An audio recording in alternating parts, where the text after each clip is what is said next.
We have to stop this from becoming our reality. Trump's Project 2025 agenda isn't just another policy plan. It is a 900-page blueprint for an authoritarian takeover. So there's a very real possibility that I'm going to have to flee the country. The good, the bad, the crazy, and the uncontroversial. It's time to talk about Project 2025.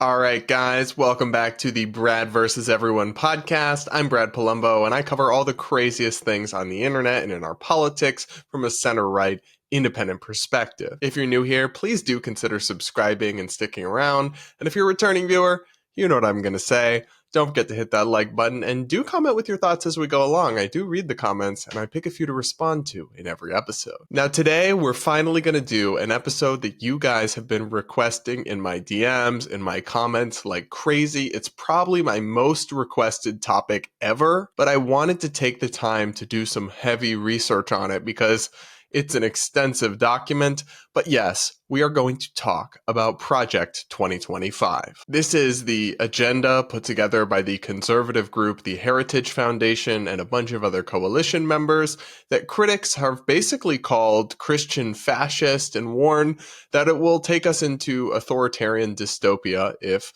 Trump is reelected, and they say he's going to implement Project 2025.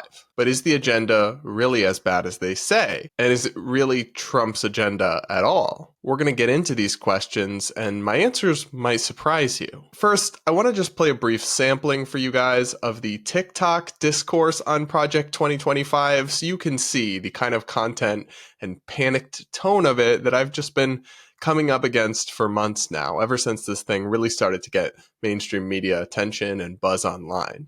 We have to stop this from becoming our reality. Project 2025 is the GOP's plan for America. The choice is simple: democracy or authoritarianism.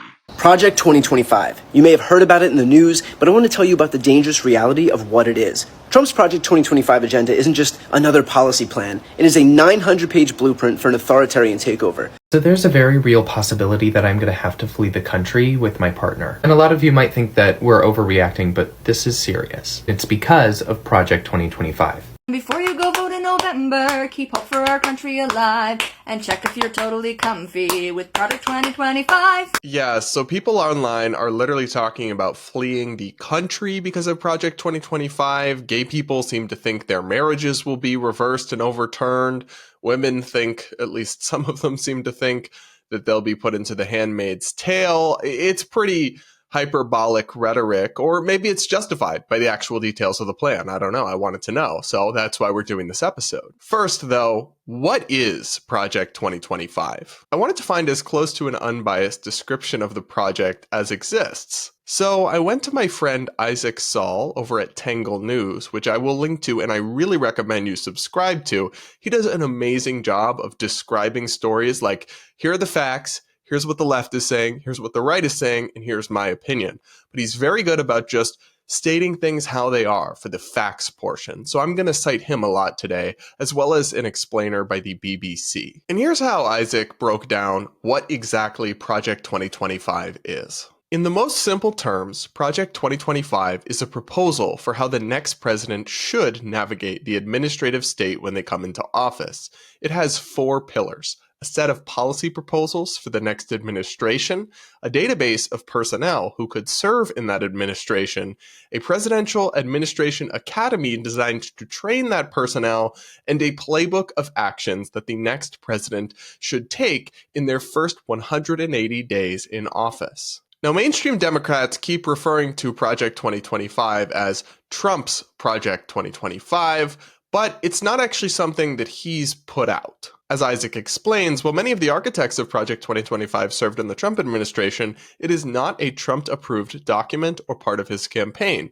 In fact, it's more accurate to say that Project 2025 is a proposal that a group of conservative activists are hoping to sell Trump on. It's an aspirational plan they want him to adopt if he wins a second term. That will become more important later, and we'll come back to that point. But the bulk of this episode, I'm going to spend discussing the policy proposals, the ones I like, the ones I really don't like, and the ones that are somewhere in between. But just to start, let's talk about Project 2025 as a concept. It is essentially a really long and really extensive white paper outlining what truly pretty strongly right-wing conservative activists and think tankers want a Trump administration 2.0 to do. In some liberal media circles or in online chatter, this has been portrayed as somehow sinister, somehow like this group of conservative extremist elites colluding to plan for the next Trump administration, but it's actually a pretty normal thing. Like maybe the contents might be extreme, we'll discuss that,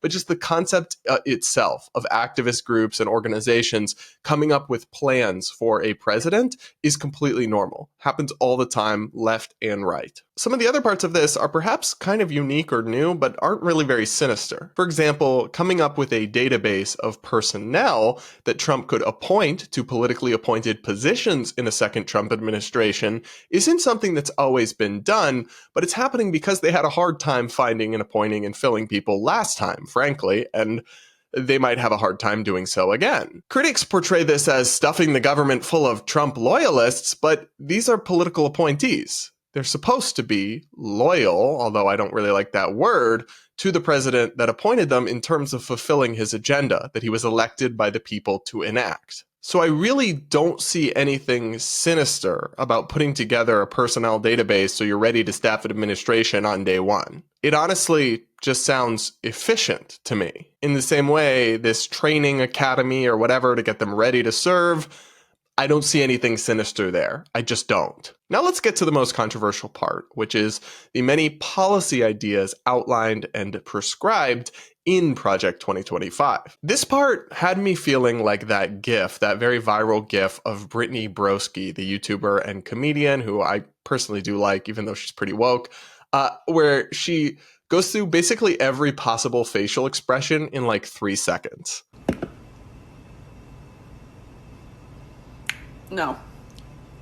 Well, that was me reading through Project 2025 because some of the ideas I thought sounded great. Some of them I thought sounded crazy and horrible and I didn't like them at all. Some of them sound bad and then I thought about it a little more and was like, maybe. And then some of them I was like, kind of indifferent towards. So that GIF really summed up my reaction if I had to just put it in a nutshell. But I actually want to walk through the major planks of this as outlined by a BBC explainer that I'll link to and just give you my takes on which parts of it I agree with, which parts of it I strongly disagree with, which parts I'm kind of not sure how I feel about, and everything in between. So up first, climate and economy. The document proposes slashing federal money for research and investment in renewable energy and calls for the next president to stop the war on oil and natural gas.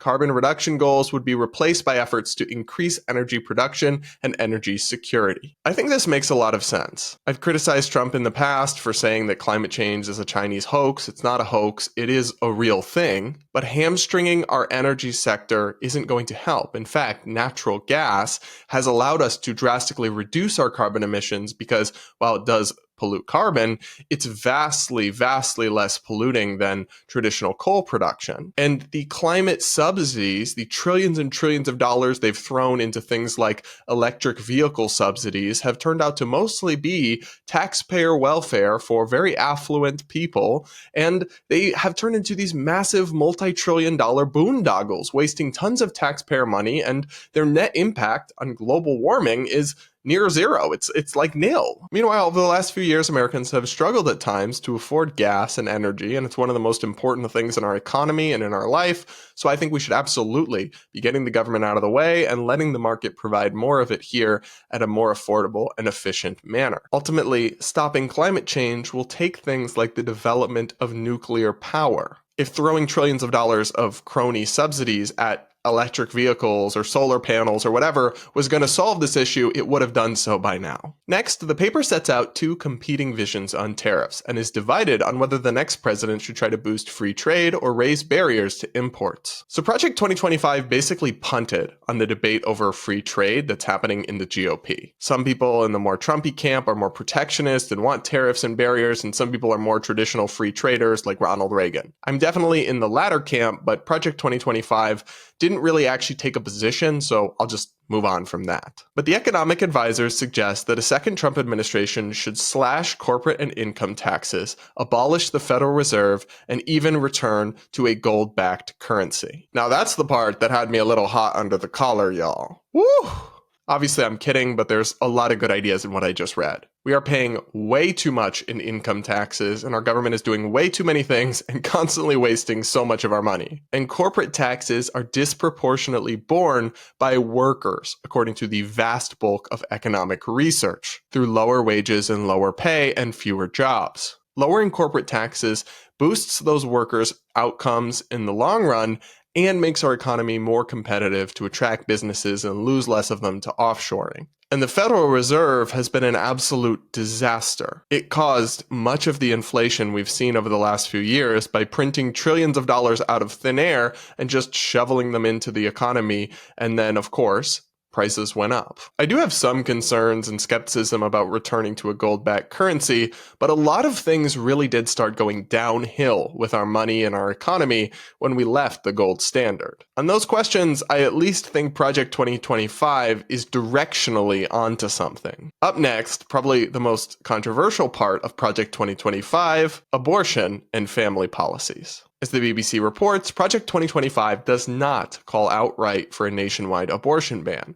However, it proposes withdrawing the abortion pill mifepristone from the market and using existing but little enforced laws to stop the drug being sent through the post. So here's where things get tricky. I don't know enough about mifepristone to have really in-depth opinions about whether it should be available on the market or not. And while I do consider myself pro-life in some respect, I tend to take a somewhat middle-of-the-road position to abortion restrictions being necessary, but not entire blanket bans with no exceptions. Rather than try to litigate the entire abortion issue in just a tiny podcast segment, what I think I want to do here instead is emphasize that what Project 2025 says about abortion is not, I repeat, is not what Trump or the Republican Party platform says about abortion. As the BBC reports, on this issue at least, the document differs fairly substantially from the Republican platform, which only mentions the word abortion once. The platform says abortion laws should be left to individual states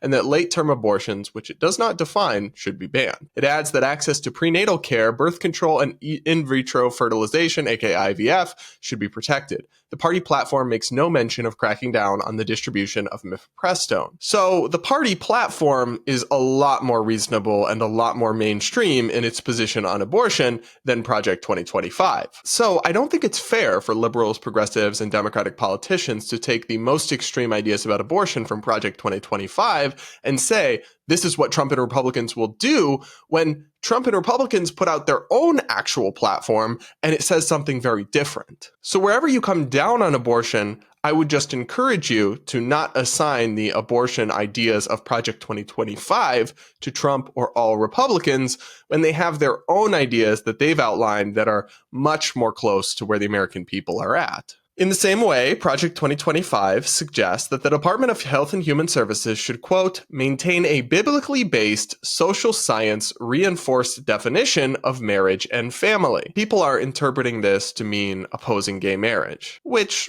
I think is a fair interpretation, although it's strange how vague and unclear Project 2025 is about gay marriage when it's so specific on so many other things. Again, what I'll point out here, though, is the difference between Project 2025 and the actual Republican platform that Trump and his advisors and was just confirmed. That platform specifically removed the anti-gay marriage plank, as I covered in my other podcast, Damage Control, about the LGBT community and news related to LGBT issues.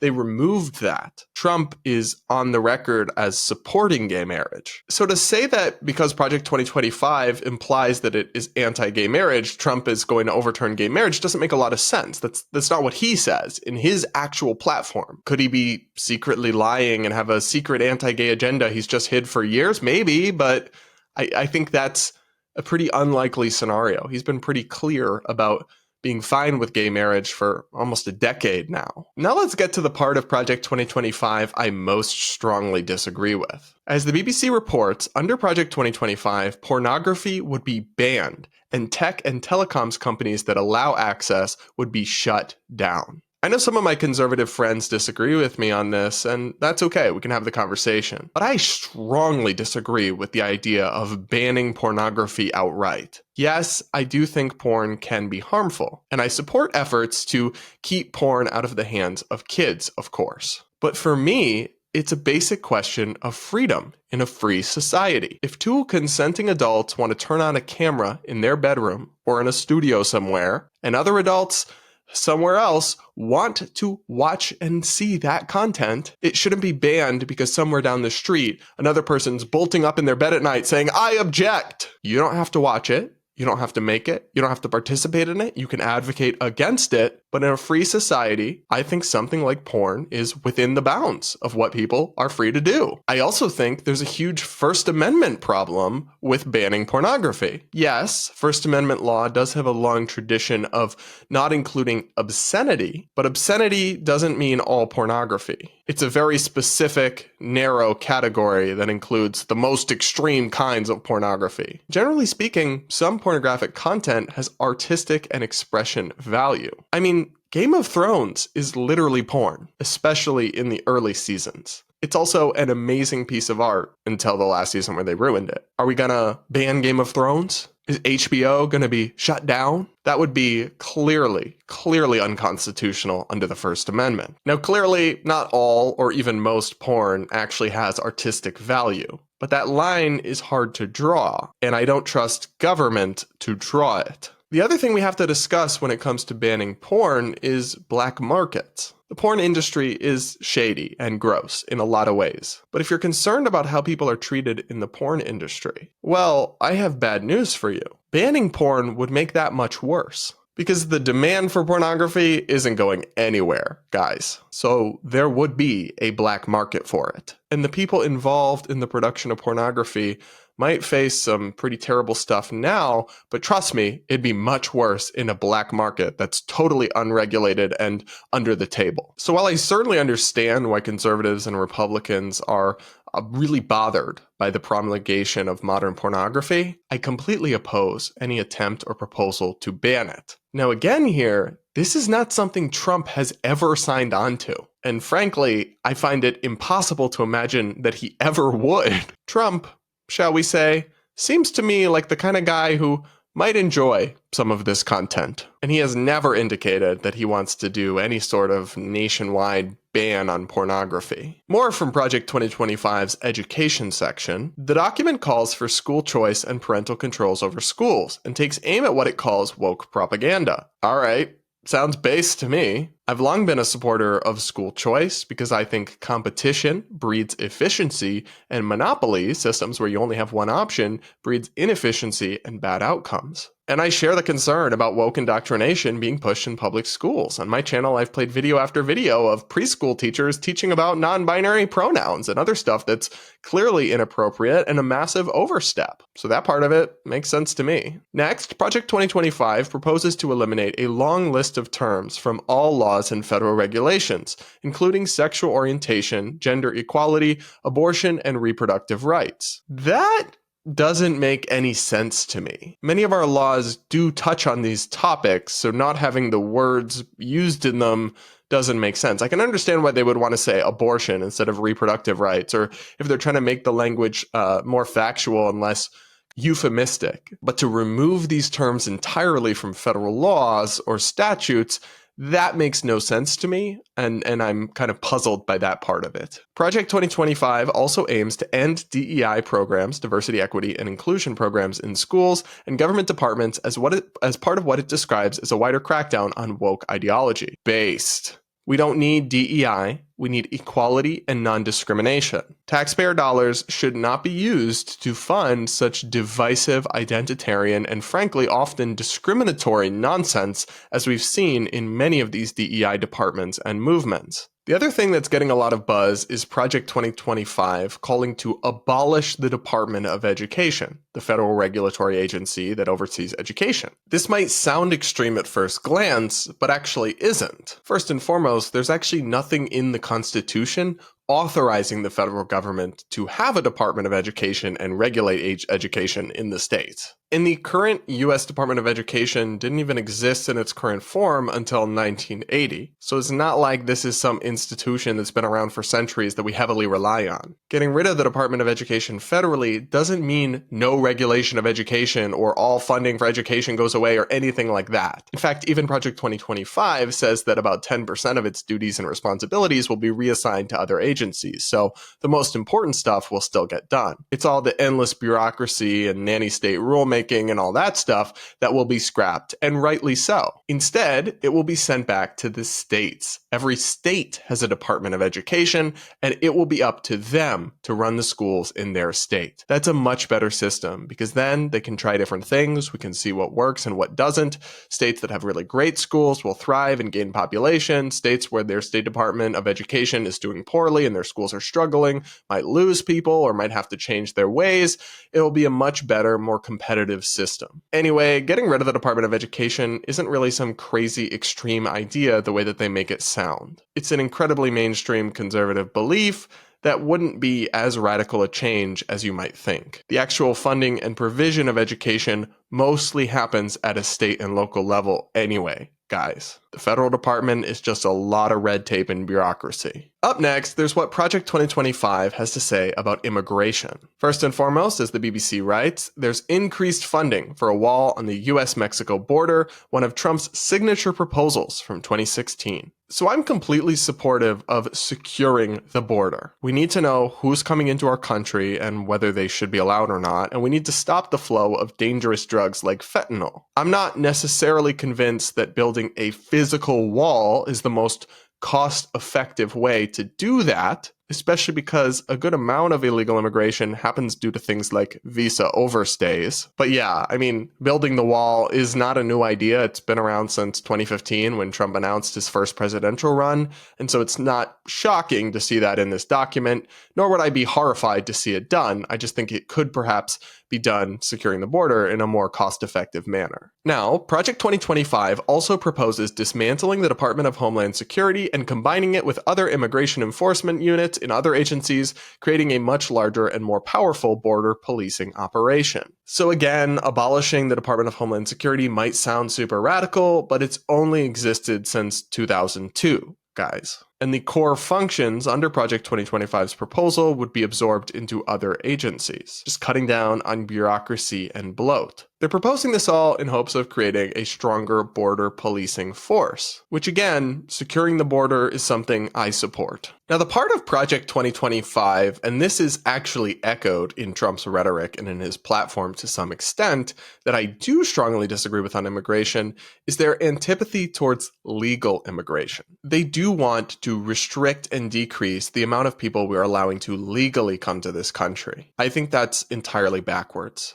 I think we should be making it easier for people who want to come work here and succeed and contribute to our society, not harder. I don't, and I've never believed that immigrants take people's jobs. They do fill some jobs, yes, but research consistently shows that the economic growth spurred by adding more productive people to our economy creates more jobs on net than those immigrants ever take up. And immigration only drives down wages for a tiny subset of the American public, which is typically men without a high school diploma. In everyone else, the effect of immigration on wages is either neutral or even positive, again, from the economic growth. The solution to me is not to block people from coming here who want to work and contribute and be Americans to protect those people without a high school diploma. It's to help those people get education or training to be in a better place where they're not so vulnerable to competition from totally unskilled laborers. So I do pretty sharply disagree with both Project 2025 and the Trump campaign on legal immigration. I think it's a force for good on net. I think it's something we need to expand and make easier, not restrict. I also don't believe that legal immigration contributes to crime in America. Data consistently shows that legal immigrants commit crimes at lower rates than native-born U.S. citizens. Now, the illegal immigration question gets a lot murkier. Project 2025 and the Trump campaign both advocate for the largest deportation program in U.S. history. Basically, they want to deport all or most of the millions and millions of illegal immigrants who are currently here living in the U.S. I don't support this. The sheer scale of rounding up millions of people and sending them away, and the disruptions of many of them have lived for many years or even most of their lives and have family and have children.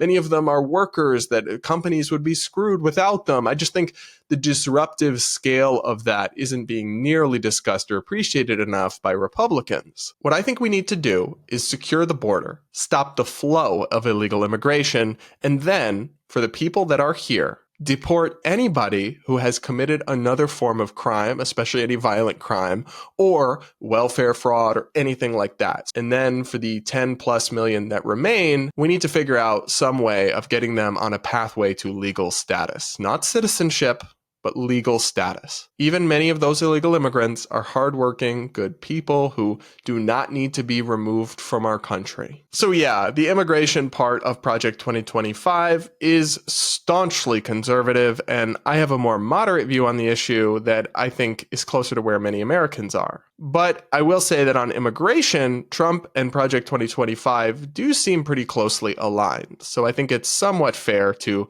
treat them interchangeably on that question. Now, there's also another part of Project 2025 that gets a bit complicated, and this is the reclassification of thousands and thousands of jobs in the federal bureaucracy to give the president more power to put political appointees in positions instead of career civil servants. Let me read the BBC's reporting on this section of Project 2025. Project 2025 proposes that the entire federal bureaucracy, including independent agencies such as the Department of Justice, be placed under direct presidential control, a controversial idea known as unitary executive theory.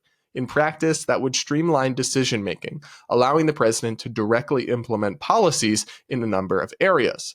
The proposals also call for eliminating job protections for thousands of government employees who could then be replaced by political appointees. So I have very mixed feelings on this part of the document. First and foremost, the administrative state is out of control. The federal government is staffed by more than 2 million people, but the president only gets to appoint about 4,000. That's about a 1 to 500 ratio. What this means is that you essentially have a fourth branch of government. Congress is elected by the people. The president is elected by the people, and the political appointees are an extension of the president. The courts are appointed by the president and overseen by Congress. And then you have this fourth branch, this vast bureaucracy of civil servants who are entrenched, very difficult to fire, even if they're bad at their jobs, very well paid, very well compensated, and who wield enormous power over our lives. The regulatory state has grown bigger and bigger,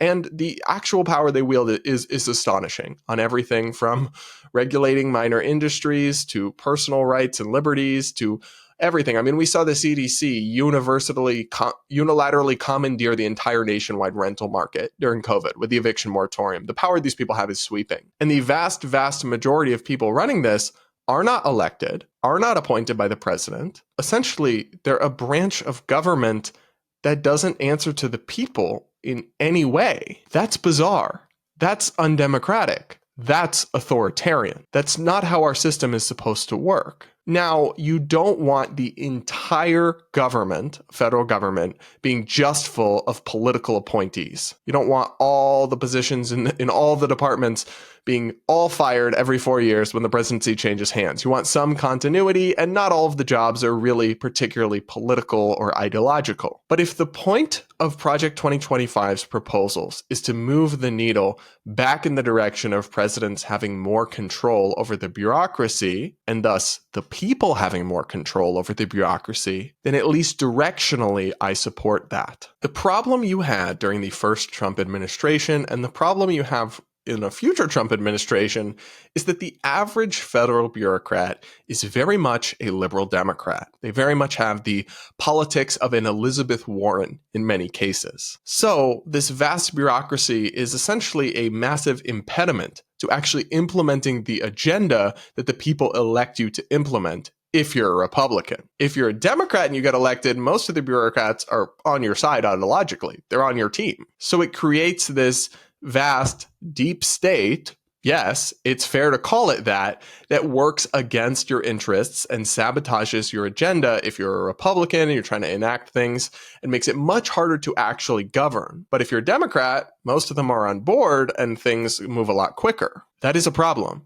It is undemocratic. And again, we don't want the entire federal government directly politicized, but 1 to 500 ratio, guys? 500 unelected bureaucrats with typically entrenched Democrat ideologies for every one political appointee ultimately answerable to the people. That is crazy. And so the part of Project 2025 that they call stuffing the federal government with Trump cronies, I mean, okay, yes, if that's what the people demand in the election result. You shouldn't just have a government staffed by people that no one voted for, wielding vast amounts of power over all of us and our lives and our money. Now, there are some parts of the federal government that should be more independent and less political. The Department of Justice is, in theory, one of them. But in practice, it's certainly been heavily politicized over the last decade. So I can understand some of the concerns about Project 2025's proposals for the federal bureaucracy making things more politicized. But I do think that argument kind of rests on a false premise that these lifelong civil servants aren't political, when in reality, most of them are political. They're just in the Democratic direction. Doesn't mean they're bad people. Doesn't mean they don't wake up every morning trying to do a great job. Doesn't mean there's some vast conspiracy to thwart Trump and sabotage him. It does mean that people naturally have biases, and when you have a group of people that lives in DC and is overwhelmingly a certain way, and they are supposed to be enacting the agenda of somebody who's quite different, they're not going to do that with the same enthusiasm, and they're not going to do that with the same efficiency, and they are going to exert their own power and their own bias in many different ways, even though no one voted for them. That's a problem, and it's not authoritarian to try to correct that. So now I want to talk about Trump and his role in Project 2025. Because like I said, there's parts of this thing that I think sound great, there's parts of it that I think sound nuts, and there's parts of it that I have mixed feelings about. But one thing that's really bothered me is seeing people constantly refer to this as Trump's Project 2025. It's not. As we pointed out earlier, it's not an official campaign document, he's never endorsed it, and he had no direct role in crafting it. Now, because some of the ideas in Project 2025 are quite radical and politically unpopular, Trump has vocally distanced himself from it over the last few weeks. He wrote on social media, "I know nothing about Project 2025. I have not seen it, have no idea who is in charge of it, and unlike our very well-received Republican platform, had nothing to do with it. The radical left Democrats are having a field day, however, trying to hook me into whatever policies are stated or said. It is pure disinformation on their part. By now, after all of these years, everyone knows where I stand on everything. Donald John Trump." And here's a clip of Trump at a recent rally, kind of shitting on Project 2025. Like some on the right, severe right, came up with this Project 25, and I don't even know. I mean, some of them I know who they are, but they're very, very conservative, just like you have, they're sort of the opposite of the radical left, okay? You have the radical left and you have the radical right, and they come up with this, I don't know what the hell it is, it's Project 25. He's involved in Project, and then they read some of the things and they are extreme. I mean, they're seriously extreme. But I don't know anything about it. I don't want to know anything about it. So I do want to be clear about one thing. Trump is not being honest when, like in his Truth Social post, he says he knows nothing about it and nothing about the people behind it. A lot of the people behind it are people he worked with quite closely in his administration and has very close ties to. But it may be true that he knows nothing about the actual agenda and he's never signed on to it. Instead, Trump and the Republican Party have put out their own platform stating what they believe on the different issues. And as I've explained today, it's different than Project 2025 in many, many ways. So I think to try to tie Trump to this or say that this is what he's going to do isn't fair and isn't accurate. We should look at his actual proposals as well as the things he said over the years and what he did last time he was in office and judge him based off that, not tie him to some extreme document put out as an aspirational thing by conservative activists who hope to sell him on some of it, even though he's pretty explicitly condemned it and distanced himself from it. All right, guys. Well, look, I could talk about Project 2025 for hours and hours. It is incredibly long. I wasn't able to touch on every part of it here, but I do hope that this has been helpful. And thank you so much for sticking with me on a longer than usual episode.